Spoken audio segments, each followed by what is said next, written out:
শাহাদাত বরণ করলো, যেই মুনাফিক আমার নবীর বিরোধিতা করলো, যেই মুনাফিক ইসলামের ক্ষতি করলো, ইসলামের 12টা বাজাইল, আমি উমর তো বরদাস্ত করতে পারতেছি না, উমর তো সহ্য করতে পারতেছি না। যেই মাত্র আল্লাহর হাবিব 2টা হাত উত্তোলন করছে, সাথে সাথে জিবরাইল নবীর সামনে হাজির।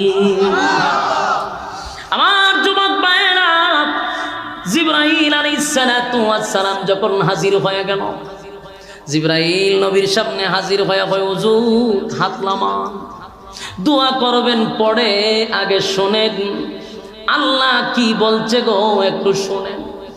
এবার নবীজি হাত নামায়া দিল।